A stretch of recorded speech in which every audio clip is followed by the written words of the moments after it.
This is a fully functional Xbox Series X, so I think it is time to finally play some games. So I've been using an early preview unit of the Xbox Series X for a few days now, and while the full review will certainly have to wait, so make sure you're subscribed, there is a lot to talk about here. So I have spent time back in February playing some games on the Series X, including a version of Minecraft that is a demo with ray tracing.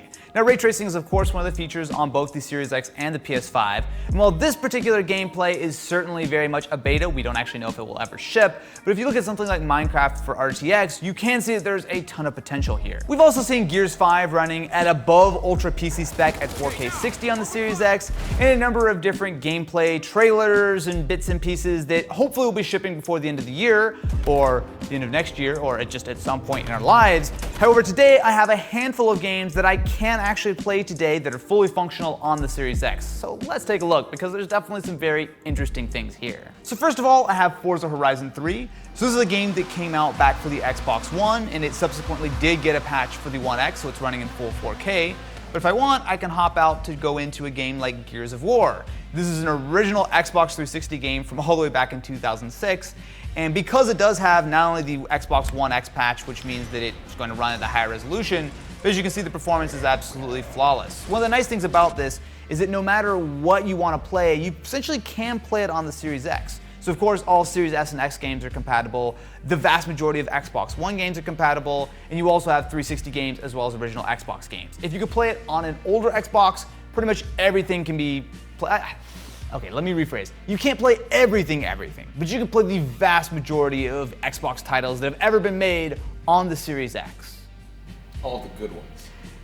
Okay, there's a Yeah, all the good ones, yeah, that's pretty fair. So depending on the game, you'll get some base level of added performance. So first of all, load times are going to be better across the board, and I'll talk a little bit about that in a second. But beyond that, if a game has dynamic resolution, the extra headroom on the CPU and the GPU of the Series X is always unlocked, so you should be always at like 4K or whatever the max that the game supports. And same thing goes for the frame rate. If there's any kind of unlocked frame rate, if you were maybe 40 or 50 FPS on a game on the Xbox One or the One X, that should pretty much always be at 60 just because there's so much more power in the Series X. Alternatively, in the case of a game like Gears, which is actually seen in the Series X patch, for that, you're getting those higher graphic settings, and specifically the ability to run at higher frame rates. So the Series X does support 120 FPS right out of the box, and Gears 5, for example, will be able to allow you to do 120 FPS in the multiplayer. But from what I've heard, it actually is fairly straightforward if you have a game running on Xbox One to unlock a higher frame rate without having to do a ton of work to the rest of the game. So we may see some hybrid titles where they're full Series X releases, they're just Xbox One games running in backwards compatibility, and then you could have essentially the same game that you were running on Xbox One, just running at double the frame rate, which if that's possible would be very, very cool. Now let's take a look at a few games that haven't been optimized for the Series X at all. Beyond the more powerful CPU and graphics, of course, there's that standard SSD. So if you load up a copy of Forza Horizon 3, it's not even close. Where the Series X gets into the game in just over 10 seconds, the One X takes 45 seconds, and the One S is even slower at 53 seconds. If you load up Halo 5, which is of course an earlier release from 2015 for the Xbox One, again, it is absolutely no contest. The Series X loads up the level in just under 9 seconds, and that's including there's a 5-second deployment countdown. Interestingly, the One S is actually a little bit faster here than the One X at 26 seconds compared to 33, but regardless, another very clear win for the Series X. The biggest test here though really is Red Dead Redemption 2. Now this is a game that pretty much taxes the current consoles to the max, kind of like how GTA 5 taxed the Xbox 360 and the PS3 when it first came out. And because of that, the load times specifically are very, very slow. Throw it on the Series X though, and it is much better. Still not blisteringly fast at 37 seconds. When you consider that that's a full minute faster than what you get on the One S or the One X, I think it's pretty clear that with literally no optimization, just having that SSD and the more powerful CPU, you're seeing a pretty decent upgrade. Just for fun, I wanted to try out how fast an Xbox 360 game would load, so I chose Gears of War 1. Now this is a game which was much simpler and it was meant to run on a disc, so even the SSD in the Series X, while it makes a difference, isn't a massive difference, although a few seconds is still a few seconds. I even tried an original Xbox game, Fusion Frenzy, but well, all 3 consoles loaded it up almost instantly, so didn't really feel like that was worth testing. Now this is just a taste of the improvements that you can expect loading games on the Series X. With that standard SSD, it's going to help all games, period. but especially when you consider that you can have a game which is a little bit better optimized for the velocity architecture and get significantly better performance with the compressed speed on the SSD, you should actually expect to see Xbox Series X games that are fully built for the console to load even faster. Something else that all games get for free is Quick Resume. So right now I'm playing Forza Horizon 3 just like I was before, and if I want I can hop out and jump into Gears of War, and you will see that because I have already loaded up with Quick Resume, it's going to jump me right in. So I don't have to wait for the entire game to load or anything like that. It, after just a few seconds, gets right in.